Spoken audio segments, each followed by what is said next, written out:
Bonjour à tous, j'espère que vous allez bien. Alors aujourd'hui je vous retrouve pour vous parler de mes favoris et de mes découvertes du mois d'août puisque nous sommes déjà au mois de septembre. Cette année file à toute allure, c'est juste incroyable. Mais malgré le fait que j'ai été en vadrouille une bonne partie du mois d'août, j'ai tout de même des choses dont je tenais absolument à vous parler. Certaines que j'ai pu emporter avec moi en Écosse, d'autres que j'ai pu découvrir plus récemment ou au contraire au début du mois d'août. Donc c'est parti. Alors je vais commencer par des favoris random parce que ce mois-ci j'en ai plusieurs à vous présenter. Tout d'abord je vais vous parler de la série Young Sheldon. Alors si vous me suivez depuis un moment, vous savez peut-être que The Big Bang Theory c'est l'une de mes séries préférées. Je viens d'apprendre qu'ils allaient arrêter la série à la fin de la saison 12 et ça me brise le cœur, mais vraiment, parce que c'est une série qui m'accompagne depuis des années. J'ai adoré voir ces personnages grandir, évoluer, et cette série fait partie de celle qui m'a le plus fait rire. Enfin, je serais presque incapable de vous expliquer à quel point j'adore l'humour qui est employé dans chaque épisode.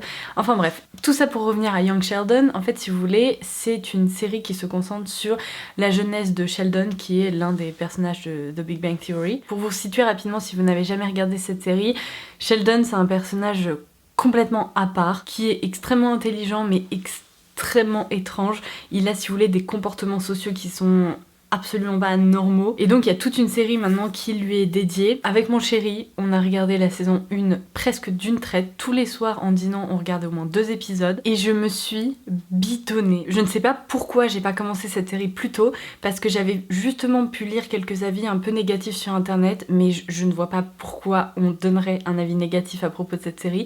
Elle est merveilleuse. Et sincèrement, même si vous n'avez jamais regardé The Big Bang Theory, vous pourriez vraiment apprécier Young Sheldon parce que il y a un lien évidemment entre les deux, mais le lien est pas indispensable dans le sens où oui, c'est hyper chouette de découvrir des choses à propos de sa jeunesse, des anecdotes qu'on retrouve parfois dans la série principale, mais même si vous n'avez pas du tout envie de regarder la série principale et que vous avez juste envie de regarder celle-ci, ça pourrait très bien fonctionner et je pense que vous pourriez bien rigoler. Alors ensuite en Écosse, c'est bien simple, je n'ai acheté qu'une seule chose. C'est une bougie de la marque Riffle Paper Co. qui se présente comme ceci. Alors déjà je vous laisse observer la beauté de l'objet parce que quand je l'ai vue je me suis dit il faut absolument que je la rapporte. Elle est bien trop belle pour la laisser dans le magasin, mais je dois vous avouer que ce qui m'a vraiment donné envie de la rapporter avec moi c'est son parfum. Alors comme vous pouvez le voir, je n'ai toujours pas fait brûler et pour être très honnête, je ne vais pas la faire brûler tout de suite parce que le parfum est magique. Je crois que c'est l'un de mes parfums de bougie préférés, mes préférés. Il est incroyable. La marque indique qu'on retrouve des notes de lavande, de sauge, de romarin et de bergamote. Mais c'est un parfum qui est tellement printanier, tellement frais. Un poil sucré mais pas trop. Enfin franchement, je me dis le jour où je vais la faire brûler, déjà j'en aurai d'autres en backup, je vais essayer d'en trouver sur internet parce que vraiment le jour où je vais la terminer je serais bien trop triste si j'en avais pas en backup. Elle porte le nom de Chant de France et j'ai pu voir sur le site officiel de la marque parce que il y avait que celle-ci en magasin, mais sur le site officiel il y a d'autres références de bougies. Alors je pense qu'un de ces jours je vais craquer et je vais en commander d'autres parce que elles sont toutes déjà sublimes en tant qu'objet, donc une fois qu'on a terminé de faire brûler sa bougie on peut complètement garder ses jolies peaux et oh là là, dans un sens j'ai tellement hâte de la faire brûler et dans l'autre je me dis mais ce parfum est tellement merveilleux que lorsque je vais la terminer ça va être dramatique. Donc si jamais vous cherchez une très jolie bougie qui sente très bon ou si vous vouliez par exemple faire un cadeau à quelqu'un prochainement, et ça c'est une très très bonne recommandation. D'ailleurs si vous vous demandez si je porte le même haut que dans ma précédente vidéo, eh bien non. Techniquement oui, mais non. C'est-à-dire que c'est le même haut mais que j'ai dans 2 couleurs, noir et vert foncé ici, parce que j'avais déjà eu l'occasion de vous le dire dans certaines vidéos, mais quand j'aime beaucoup quelque chose j'ai tendance à l'acheter en plusieurs couleurs, comme ça au moins je suis sûre de pouvoir porter la pièce de plusieurs façons différentes. Donc je ne suis pas habillée de la même façon, c'est juste un haut d'une autre couleur. Et alors mon dernier favori random du mois d'août, c'est une jupe longue que vous m'avez peut-être aperçu porter sur Instagram, je vous laisserai la photo dont je vous parle par ici. C'est une jupe de la marque Tommy Hilfiger et si je vous en parle c'est parce que je crois que cet été j'ai littéralement vécu dans cette jupe, j'ai pas arrêté de la porter. En fait ça va être très compliqué de vous montrer, donc sur la photo vous verrez bien mieux, mais c'est une jupe si vous voulez de couleur bleu marine qui est complètement plissée. Vous avez vraiment une certaine fluidité qui est juste hyper belle. Et tout en bas de la jupe qui doit arriver, je dirais, me concernant un peu au-dessus des chevilles, vous avez un détail comme ça, bleu, blanc, rouge. Alors oui, j'ai osé, j'ai porté cette jupe le 14 juillet, ça faisait très très nationaliste, mais vous savez quoi, j'ai adoré. C'est une jupe que vous pourriez porter avec des talons pour la rendre un peu plus élégante, ou au contraire avec des Converse. Moi c'est mon association préférée parce que ça permet de la rendre hyper casual, et cet été j'ai adoré. Elle est tellement fluide qu'elle laisse complètement passer un petit peu de fraîcheur, c'est vraiment pas la jupe trop épaisse. Donc je sais que là on va arriver en automne et c'est peut-être pas la meilleure recommandation, mais je me dis, sachant que c'est une pièce de cette année, je préfère vous en parler maintenant plutôt qu'elle ne soit plus dispo si jamais vous cherchiez ce genre de jupe et que l'année prochaine elle est plus dispo. Ça serait aussi dramatique que mon histoire de bougie.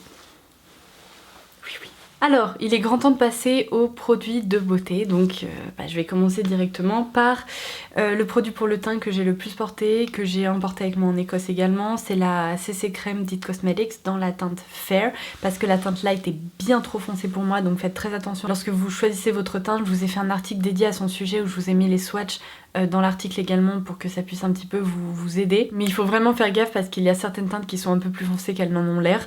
Donc j'aime beaucoup déjà pour commencer son packaging, c'est hyper pratique, c'est une pompe comme ceci. Vous savez quoi, j'ai tout essayé avec ce produit, les doigts, le beauty blender, le pinceau, et ce que je préfère c'est l'application aux doigts.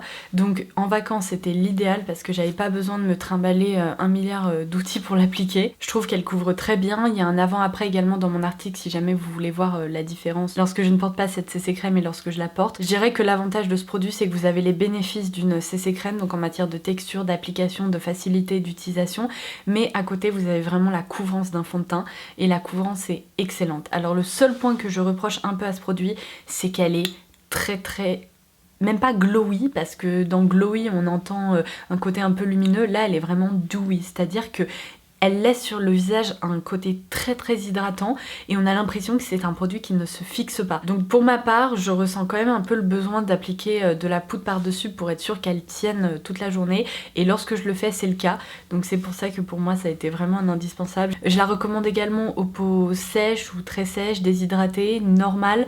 À partir du moment où vous commencez à avoir la peau mixte ou en tout cas qui a tendance à regresser très vite, c'est peut-être pas un produit qui vous plaira. Si vous avez la peau grasse, ne vous dirigez pas vers ce produit parce que comme je vous le disais, le côté très légèrement épais en fait sur le visage et très dewy ressort beaucoup, donc je pense que c'est un produit qui vous plaira pas et qui vous aidera pas à réguler votre sébum, donc sinon à associer avec d'autres produits, mais en gros, me concernant, je trouve que c'est une réussite. Un autre favori que j'ai déjà eu l'occasion d'évoquer dans d'autres petites vidéos, il me semble, c'est le Multi-Use Sculpting Concealer Born This Way de Too Faced.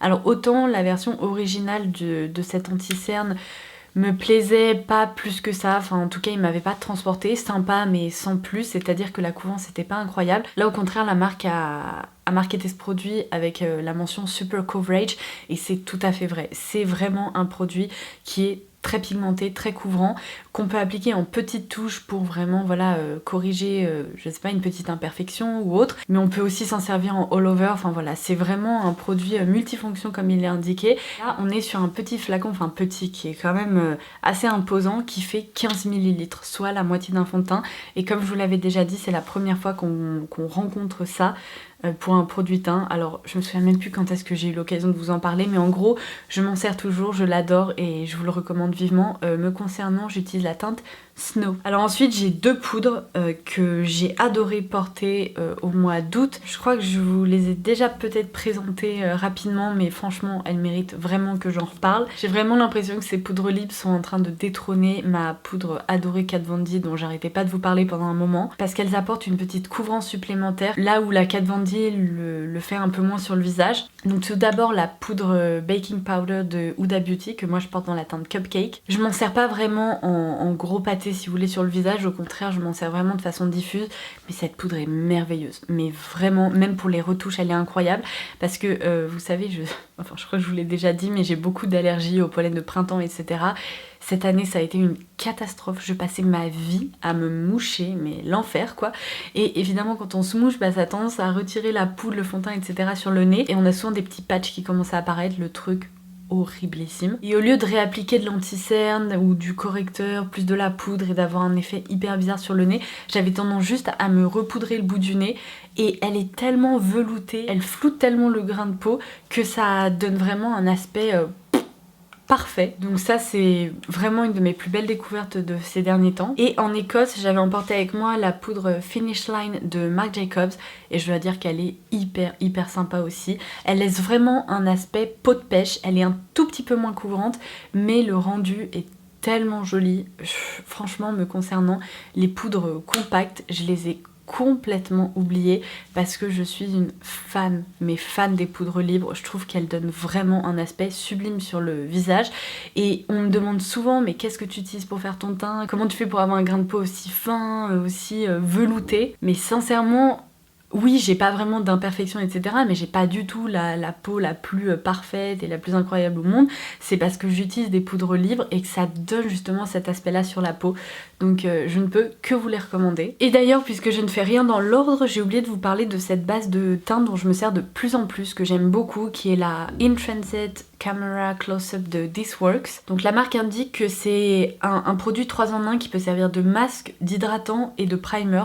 Alors de masque, je comprends pas du tout le principe parce que pour moi le produit est pas assez épais et il est un peu trop lisse si vous voulez pour être utilisé en tant que masque, je comprends pas. Par contre c'est sûr que si vous recherchez un primer qui est légèrement hydratant mais qui n'est pas épais du tout, il est génial. Et il apporte vraiment cet aspect peau toute lisse, vraiment prête à être maquillée, que j'adore. Vraiment la différence lorsqu'on l'applique et lorsqu'on l'applique pas, elle est vraiment bien visible. C'est un gros flacon de 40 ml, donc franchement si vous recherchez un primer qui est vraiment très sympa et qui fait bien son job, celui-ci est excellent. Je vais terminer avec le visage avec 2 highlighters. Cette année j'ai l'impression que ça a été l'année des highlighters. Je crois que je n'ai jamais fait autant de découvertes en matière d'highlighter que là, ces derniers mois, c'est juste de la folie. Et à chaque fois, pour qu'ils arrivent dans mes favoris, c'est que vraiment, je les adore et je m'en sers beaucoup. J'ai vraiment l'impression que, je sais pas, les marques se sont surpassées en matière d'highlighter cette année. Donc tout d'abord, j'ai celui-ci, que j'avais utilisé dans ma vidéo où je testais des nouveautés avant de partir en Écosse, justement. Et vous m'aviez toutes dit, mais waouh, le rendu sur la peau. Et oui, et en vrai, c'est encore plus beau. Donc c'est l'highlighter Jennifer Lopez avec Inglot, parce que vous savez la marque a collaboré avec elle. Donc là c'est la référence Living the Highlights, qui est un illuminateur dont on peut servir sur le visage, les yeux ou le corps, comme à peu près n'importe quel highlighter. Et c'est la teinte Radiant. C'est l'highlighter que je porte encore aujourd'hui au niveau du visage. Donc le haut des joues, un petit peu sur le nez, un tout petit peu sur les tempes. Mais est-ce que j'ai besoin de vous dire à quel point cet highlighter est sublime. En plus c'est une poudre libre, vous pouvez vous en servir de plusieurs façons. Vous pouvez l'appliquer vraiment en petites touches ou au contraire mouiller votre pinceau ou en tout cas humidifier votre pinceau pour le rendre encore plus intense. Et là plus récemment, il va falloir que je vous en parle sur le blog, j'ai découvert les Glowy Gossamer Duo de la marque Pixi. Donc là c'est la teinte Delicate Dew. C'est un duo de poudre comme ça. Non mais attendez, vous voyez là l'effet métallique absolument dingue. Donc là je porte la teinte la plus claire en coin interne de mon maquillage. Mais voilà. Pour celles qui aiment les highlighters vraiment hyper métalliques mais qui pour autant font pas des traces incroyables sur le visage, non mais je suis sûre que ces highlighters là vous allez les adorer. Enfin, non mais regardez-moi ça, c'est juste dingue. Et vous pouvez complètement les... Comment j'ai fait mon compte? Ah oui, comme ça. Vous pouvez complètement les travailler sur les yeux en tant que fard à paupières. Ils s'estompent vraiment très bien. Vous pouvez évidemment les appliquer au pinceau, ça permet d'avoir un rendu beaucoup plus naturel, mais ça laisse vraiment sur le visage un aspect un peu peau mouillée, comme si vous veniez de sortir de la piscine. Enfin, je ne sais pas ce que j'ai avec les highlighters, mais j'ai un vrai problème. Mais là, j'adore. Alors, un indispensable que j'avais glissé dans mon sac à main et dont j'ai pas arrêté de me servir, c'est le baume hydratant de chez Fresh à la pêche. Non mais si vous êtes gourmande comme moi, vous allez adorer ce parfum. Alors évidemment il faut aimer le côté fruité de la pêche, mais si vous n'aimez pas ça, il y a d'autres déclinaisons de ce baume à lèvres. Vous en avez un au citron, un au chocolat, au caramel, à la noix de coco, que je n'aime pas parce que j'aime pas la noix de coco, mais ça je vous en avais parlé sur le blog. Ah, j'ai des fourmis dans la jambe.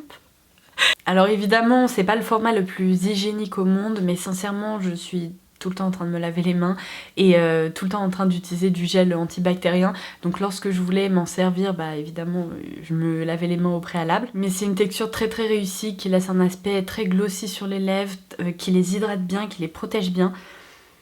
Et qui est tellement gourmand qu'il donne envie d'y retourner. Donc j'aime beaucoup ce petit produit. Mention plus que rapide pour cette nouvelle gamme chez NYX, puisque je vous en ai parlé dans ma précédente vidéo. Et juste après celle-ci, je vais vous filmer une vidéo dédiée à leur sujet, parce que vous avez été tellement nombreuses à me le demander. Donc je vais vraiment passer rapidement. Mais évidemment, j'ai eu un coup de cœur pour la gamme Suede Matte Lipsticks de chez NYX. Ces rouges à lèvres sont merveilleux, j'en porte encore un aujourd'hui. Et vous savez quoi, j'ai commencé à me servir des Suede Matte Lip Liner également avec. Parce que si vous voulez, vous avez toutes les teintes des rouges à lèvres qui ont été déclinées en crayon pour les lèvres. Donc ça permet vraiment de mieux définir le contour des lèvres, de préparer les lèvres à recevoir le rouge à lèvres et donc de prolonger la tenue. Vous pouvez également les porter seuls si vous voulez.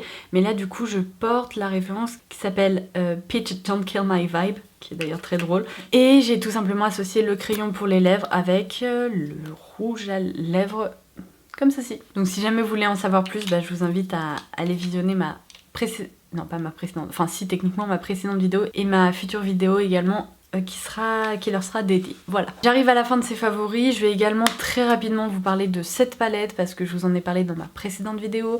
J'ai rédigé un article détaillé comme promis sur le blog avec tous les swatchs, mais c'est une palette d'une marque coréenne qui s'appelle Clio, qui s'appelle la Play Mimi dans la version 2, qui est la Play Memories. J'adore cette palette et par contre c'est une édition limitée, donc si jamais elle vous tente, foncez parce que je sais qu'il en reste très peu sur le site et après bah, vous pourrez plus vous la procurer. Moi j'arrête pas de m'en servir, je la trouve extra, vraiment super super belle et comme je vous le disais, tous les swatchs sont sur le blog. Et alors je vais terminer cette vidéo par un parfum. Ça faisait longtemps que j'avais pas eu de coup de cœur en matière de parfum. Vous le savez, j'adore le parfum, je vous en parle vraiment très souvent, mais là je sais pas, j'ai découvert des parfums mais aucun qui m'a vraiment donné envie de vous dire oh mon dieu il est incroyable, etc.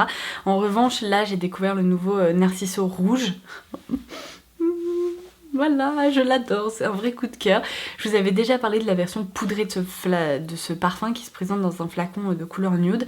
Là on a l'impression que c'est une version hyper corsée, peut-être hyper sensuelle, limite un peu animale vu la couleur du flacon. Ce n'est pas le cas du tout. En gros si vous voulez c'est un floral musqué boisé pour faire très simple, mais je trouve que c'est vraiment bien plus que ça. Vous retrouvez ce côté très propre que j'adore grâce au musc évidemment, mais il est aussi frais, il est assez audacieux, il est différent et je vous conseille vraiment d'aller le sentir parce que je suis persuadée qu'il pourrait vraiment plaire à plus d'une personne. En note de tête on retrouve de l'iris et de la rose de Bulgarie. En note de cœur évidemment c'est tout ce côté très musqué qui ressort. Et en note de fond on retrouve du cèdre blanc, du vétiver et de la fève tonka. Je trouve pas que la fève tonka ressorte particulièrement, mais peut-être que ça donne ce côté très très légèrement sucré. Contrairement à ce parfum poudré qui est justement très poudré, très musqué. Là je trouve que si vous avez du mal avec les parfums un peu boudoir, il pourrait plus vous convenir.